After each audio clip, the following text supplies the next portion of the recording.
અલ્પેશભાઈ બોલો હમણાં કારેલા વાળો ભાઈ કાંક 2100-2200 કિલોમીટર કાંક ગાડી ચલાવી કેટલા કલાકમાં ચલાવી 24 કલાકમાં 2160 કિલોમીટર ચલાવીને આવ્યા છે ભાભરથી પંજાબ ને પંજાબથી ભાભર એવું કહેવામાં આવે. હજુ 24 કલાકમાં એમણે એટલી ગાડી ચલાવી હોય તો એમને વર્લ્ડ રેકોર્ડ મળે તો આપણે આ આસમભાઈ આપણે તાકશું દાદાભાઈ આ આસમભાઈએ 1200 કિલોમીટર 12 કે 13 કલાકમાં 1200 કિલોમીટરથી ગાડી ઠેક લખનઉથી ભાગેલી હાલતમાં એક્સિડન્ટ હાલતમાં લાઇટ વગર અને વરસાદ ચાલુ આગ્રા આયા ને વરસાદ ચાલુ થયો તો ને દાદાભાઈ વરસાદ ચાલુ તો 13 કલાકમાં આમણે ગાડી ઠેઠ ગુજરાત પાલનપુરમાં લાવી દીધી હતી અને આ જે ગાડી છે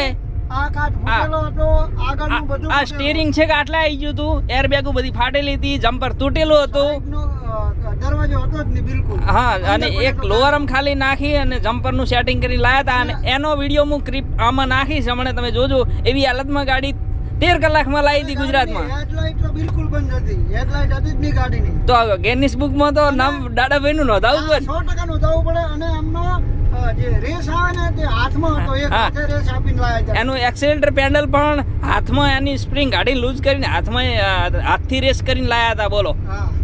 અને એ ભાઈને તો ચાલુ ગાડી હતી ને હાજી ગાડી લઈને ગયા હતા તો વર્લ્ડ રેકોર્ડ તો દાદાભાઈનો જ નોંધાવો જોઈએ. એમનું જો ગિનિસ બુકમાં નામ આવતું હોય તો આમનું એમની પહેલા આવવું જોઈએ. એ વાત સાચી. આ હેવી ડ્રાઈવર છે અને 12 કે 13 કલાક જ ગયા હતા નહીં.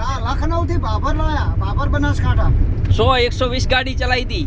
એનો વિડીયો હું હમણાં મૂકું જ છું ફેસબુકમાં, જોઈ લેજો. ચા પાવાની તાકાત ના હોય જગતની પંચાયત કરવા નીકળ્યા હોય દાડો ઉપર ગોદરો બેસી જાય. ઓમ સન ઢેકણું છે તું તારું ઘર તારું પૂરું પાય અમારું નહીં પાડવું. ચકલો કોઈ દી બાગ નો બને. લખનઉ છે ગાડી એક્સિડન્ટ થઈ 1200 કિલોમીટર અને ગાડી કમ્પ્લેટ દેશી જુગાડ કરી ચાલુ કરી direct auto race. Dadabhai auto race બતાવો તમારો. ઓટો રેસ કર્યો ડાયરેક્ટ હાથ ઉપર અને ગાડી ચાલુ કરીને 1200 કિલોમીટરથી અમારા કારીગર એવા દાદાભાઈના સાથ સહકારથી ગાડી લાવી